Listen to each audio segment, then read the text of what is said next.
Okay. Shall I repeat the beginning of the talk? I guess we can just continue. Sorry. Okay. Fast Fouri transformation is the first implementation of this matrix multiplication in linear logarithmic time. And because the inverse transformation has the same structure, we also have linear logarithmic time for the inverse transformation and not cubic time. But it's very strange. It's not simply growing with data size, but you have jumps. So if you have a size of a power of 2, 8, 16 or what, then you can do a transformation very quickly. But for instance, if you have a power of 2 minus 1, maybe you hit on the Zen prime, and then it's pretty slow. Still linear logarithmic, but with a higher constant factor. Okay, so I don't know if there are many algorithms that depend on the structure of the integer of the problem size, but Fourier transform does. And you, yes? Can you say why that is the case? So isn't the discrete transformation only defined for vectors, or properly defined for vectors of size 2 to the power of n? No, the basic definition, this one, is pretty simple to have for every type, for any size. Problem is you need different tricks. I will show you the most common tricks, and maybe then it's clear why one trick doesn't work in some cases and others it does not. And problem is you cannot simply patch with zeros. This might be the first idea, just if the data size is not okay, then open zeros. And this is not okay in some applications. In some applications it is okay, in others it is not. Okay. And here are 4 examples of, 4 examples of fast Fourier transform algorithms that I have proved correct. And Kulichaki transform is, I think, the most common one. It's for the case that the data size is a composite number. Then you have another case if the size is a composite number but the factors are coprime, then you can apply the Good-Thomas transformation. If the data size is a prime number, then you can apply the Rader transformation. And then you have a fallback case, the Bluestein or Chirp transform. This works for any size, but is pretty slow. Okay. And the first Fourier transform is closely related to convolution. Convolution is essentially polynomial multiplication. Okay. And for convolution, you have also fast algorithms, Karatsuba trick, or Thurn-Cook multiplication, or fast Fourier transformation. And the general idea of all these algorithms is that you convert between different representations. You convert 1D transforms to 2D transforms. You convert back 2D transforms to 1D transforms. You convert Fourier transforms to convolutions and back, and change the data size. Sometimes you make it smaller. Think of termination. If you want that it terminate, then you have to finally get the size down to 1 or 2. But some between steps have to increase the data size. Okay. I have skipped all this stuff of choosing the right algorithm. I have only proven the 4 examples I have shown here. I have proven these 4 part algorithms correct. Okay. You have these different algorithms. Some have especially many multiplications. Others have fewer multiplications but more additions. Some need more data shuffling and are not cache friendly, and others need to pad and thus make the data larger. So these are the trade-offs. But finally, you always achieve a linear logarithmic time. Okay. If you are lazy, you can do everything with only these two transforms. The Kulitage transform only on powers of 2 data size, and then use the Bluestein transform, and then you can map this to any size. Okay. This is also what I started with when proving correctness. Okay. Just a short idea how this Kulitage transform on composite side works. Say you have a vector of 8 values, then you chop it into 2 segments. Okay. Then you do Fourier transforms along the columns, all 4 ones. Then you apply so-called twiddle factors to the result, and then you do row-wise transform 2 times. And then you have to reassemble the data in this direction. Okay? That's all. That's a Kulitage transform. Pretty easy, right? Shall I show you the link code for this one? Yes, okay.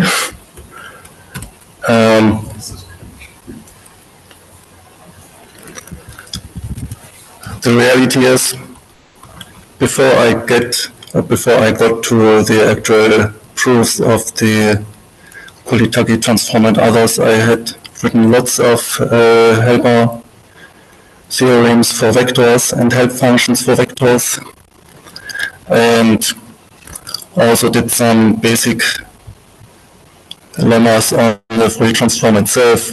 You see, this is the Fourier transform, this line. Okay. That's all.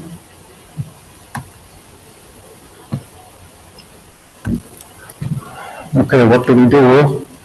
The powers is a function of me. It just creates a vector with the scanning powers of z. Okay, I take every power and then map this power to the dot product of another powers vector with the input data. Okay, this is, yes? So, if I see correctly here, you don't even require that to be a root of unity, just for that. For the mere computation, I don't need root of unity. But this will come later then. For Yes, the great thing I found in Wien is that for every theorem I have to precisely say the preconditions, and so I precisely see where do I need what. And actually, for inverting, I need the root of unity, but more conditions.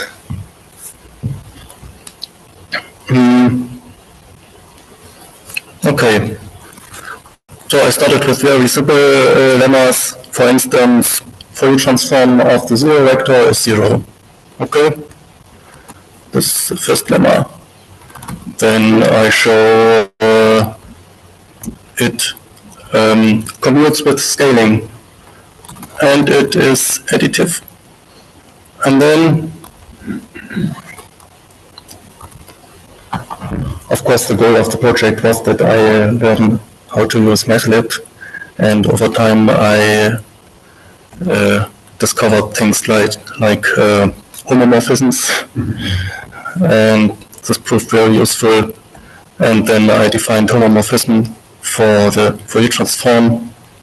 Okay. Then I needed to define my own vector reverse. That's a shifted version where the 0 element is fixed. This is the kind of reversal I need more often than the vector reverse function. Okay. Fourier transform of vector reverse is just the transform with, this is essentially z, the reciprocal of z. Okay, because n minus 1, if I multiply z, that's the 1, because it's a root of unity. Here I need the root of unity condition. Okay? Then I assume Fourier transform of the unit vector is just Powers vector again. And then I can observe what happens if I do the inverse transform of the unit vector. I can show that the inverse transform actually brings me back the unit vector. And then by homomorphism I can prove that the inverse transform actually inverts the transform with the claim here. Okay?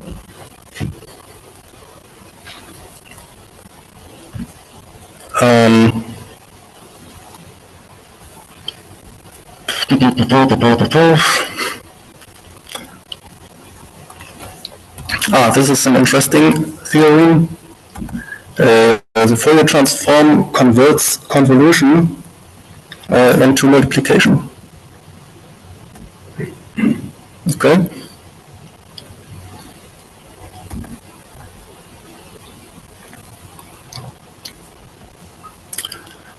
So this is a way to do a fast convolution because the naive polynomial multiplication would require a quadratic time.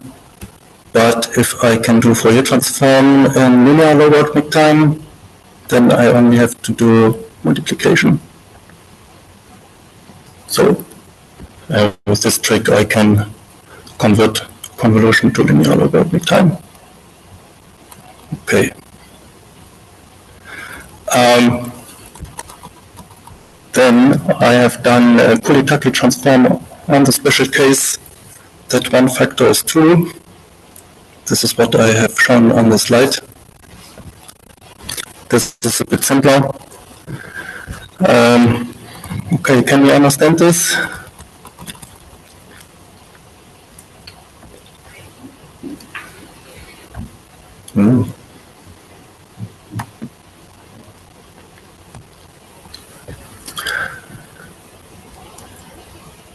I have as input 2/2 of the signal. Then I do. No, this already gives has the transformed vectors as inputs. And then I add them and apply the twiddle factors. Okay, this is the complete transform here. It calls the subtransform on the rows and then reassembles the results. Okay. I think this a bit much, is it? Do you want to ask some questions? Yes? I have some later questions. Yes, please. So what's the status of sharing this work with others? Say, could this belong to the mathematical library, for instance? Yes, interesting point. Fourier transform of the product in relation to the convolution, I mean, that definitely should be marked. Current state is that this resides in a docs repository. You can download it and try yourself.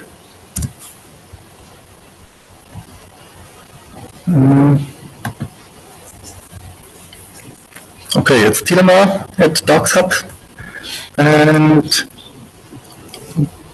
it's math reversed lean. Yeah, okay. And then it's in Fourier discrete basic. And there are many other helper modules. Okay? So you can immediately pull this repository and go with it. That's the current state. Okay. There was another question? You don't plan to upstream this at some point to market, or? I would like to. How to do this? Would I send a pull request? I guess you could start with that. You could start with that. Problem is that I have defined lots of helper functions and lemmas, and I'm sure there are lots of people in the chat who would like to help you maybe upstream this, because I agree, like this stuff, I think is worthy of being marketed eventually. Okay, great. This would be a nice outcome of this talk. Maybe during the proof clinic, we could, if there's any interest, we can think about like a path to getting some of this into. Okay. I've seen there are nice things going on, because with Lean 417, many of the vector functions I have defined myself are now official in the mathlib. And also, I stumbled a lot about the inconsistency of the parameter orders of the rith and net. It was different in list and in vectors, and I'm used to Haskell, where it's always function first and then the vectors. And it seems that now in 417 that's also done this way. This will save us a lot of work. Okay, yes. So the implementations that you showed us are sufficiently small that we can assume that in other languages there also exist verified implementations. But what about the more complex ones? Do you know of any other implementations in other languages that are verified in this respect? I have not researched. This is the first verified implementation. I would be surprised if no one has done this before, but I have not researched. I don't know for sure. Interestingly, the other algorithms aren't much more complicated. It's pretty short to write them down in a Lean functional language, but the proofs are like me. Okay. I show you maybe the Kulitaki transform in full generality. Okay.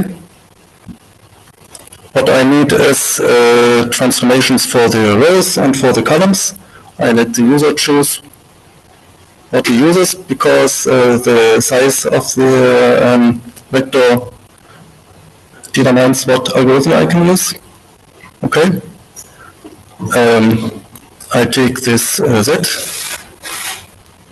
the root of unity, and I have this input vector. And the result is input vector of the same size. I have to compute these twiddle factors, and then what I have described with column-wise and row-wise, I have expressed with transposition. That is, I always swap height and width. And that's all. That's Kuritake transform.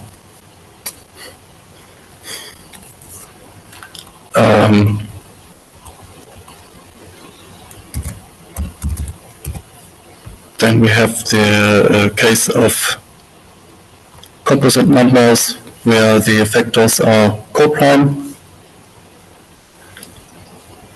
Again, we need this, the row transforms and column transforms, and then this is the implementation of the transformation. Okay. Yes?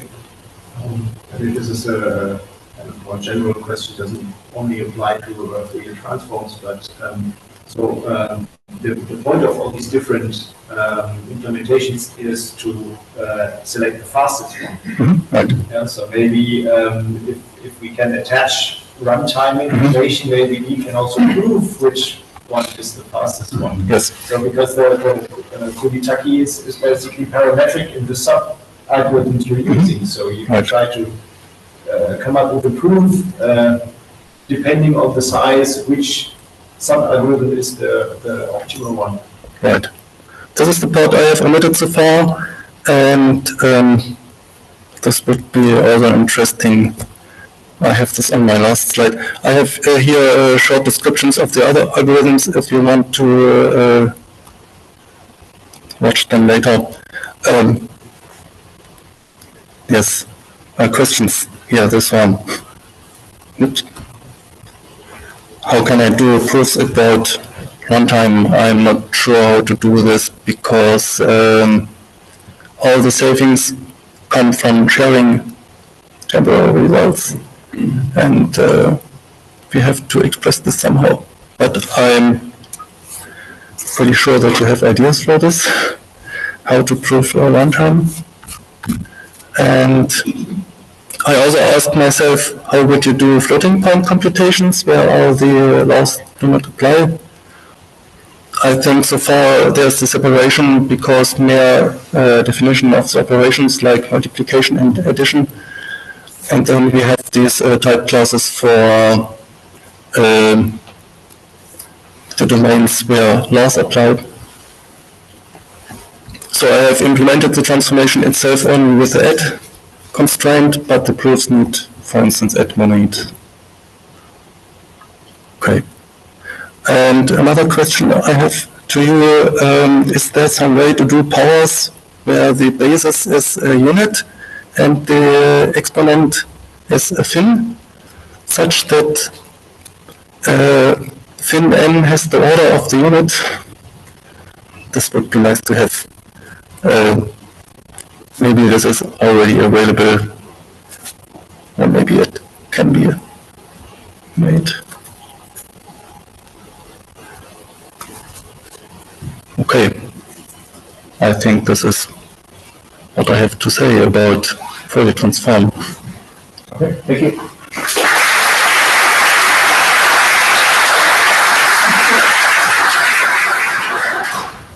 Any other questions? So what was the hardest part of writing this code? I mean, you learned everything from scratch. Yes. So what was the most tricky part of what?